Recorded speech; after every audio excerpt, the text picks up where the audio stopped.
गुरु प्यारी साध संगत जी, नमस्कार जी। आप सब कैसे हो? आशा करती हूँ बाबा जी के श्री चरणों में अरदास करती हूँ कि मालिक की कृपा से, निरंकार के दया मेहर से आप सब बहुत खुश होंगे, मौज बहार में होंगे और अवश्य ही भजन सिमरन में होंगे। साध संगत जी, मैं हाजिर हूँ आज आप सभी से एक बहुत ही खूबसूरत साखी साझा करने के लिए। उम्मीद करती हूँ ये साखी आप सभी को बहुत पसंद आएगी। तो साथ संगत जी, चलिए आइए समय न गवाते हुए शुरू करते हैं जी। साथ संगत जी, एक बार एक राजा अपने सहचरों के साथ मिलकर शिकार खेलने जंगल में गया। वहाँ शिकार के चक्कर में एक दूसरे से बिछड़ गए और एक दूसरे को खोजते हुए राजा एक नेत्रहीन संत की कुटिया में पहुंचकर अपने बिछड़े हुए साथियों के बारे में पूछने लगा। नेत्रहीन संत ने कहा कि महाराज, सबसे पहले आपके सिपाही गए हैं, बाद में आपके मंत्री गए, अब आप स्वयं पधारे हैं। इसी रास्ते से आप आगे जाएं तो मुलाकात हो जाएगी। संत के बताए हुए रास्ते में राजा ने घोड़ा दौड़ाया और जल्दी ही अपने सहयोगियों से जा मिला और नेत्रहीन संत के कथन अनुसार ही एक दूसरे से आगे पीछे पहुंचे थे। साथ संगत जी, यह बात राजा के दिमाग में घर कर गई कि नेत्रहीन संत को कैसे पता चला कि कौन किस ओहदे वाला जा रहा है।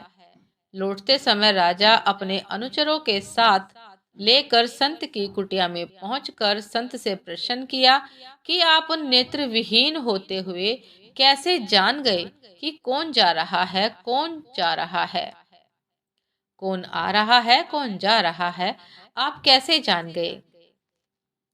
साथ संगत जी, राजा की बात सुनकर नेत्रहीन संत ने कहा कि महाराज, आदमी की हैसियत का ज्ञान नेत्रों से नहीं, उसकी बातचीत से होती है।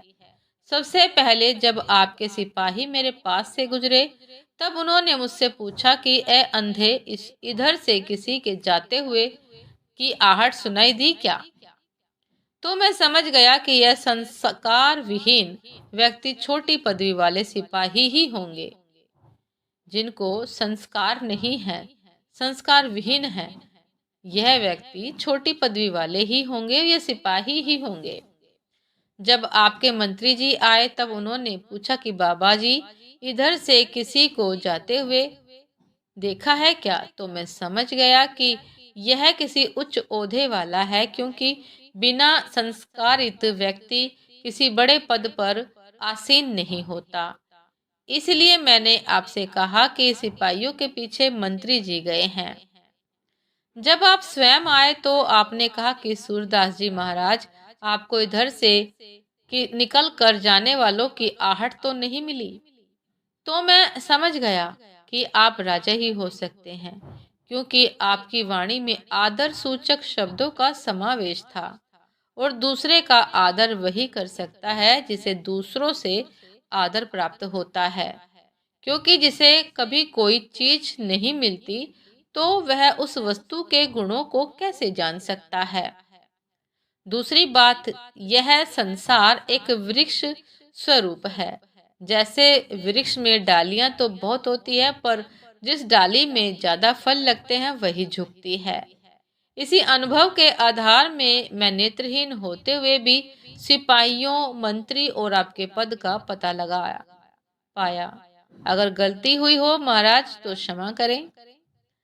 साध संगत जी, राजा संत के अनुभव से प्रसन्न होकर संत की जीवन वृत्ति का प्रबंध राजकोष से करने का मंत्री जी को आदेशित कर वापस राजमहल आ गए। साध संगत जी, आजकल हमारे परिवार संस्कार विहीन होते जा रहे हैं। थोड़ा सा पद, पैसा व प्रतिष्ठा पाते ही दूसरे की उपेक्षा करते हैं, जो कि उचित नहीं है। मधुर भाषा बोलने में किसी प्रकार का आर्थिक नुकसान नहीं होता है, अतः मीठा बोलने में कंजूसी नहीं करनी चाहिए। सदैव आदर सूचक शब्दों के साथ वार्तालाप करें। आदर सूचक शब्दों का प्रयोग करके आगे वाले व्यक्ति को भी सम्मानित करें और अपने अच्छे गुण का भी प्रचार करें। साथ संगत जी, उम्मीद करती हूँ ये साखी आप सभी को बहुत पसंद आई होगी। यदि पसंद आई हो साथ संगत जी तो लाइक कमेंट शेयर करना ना भूलिएगा।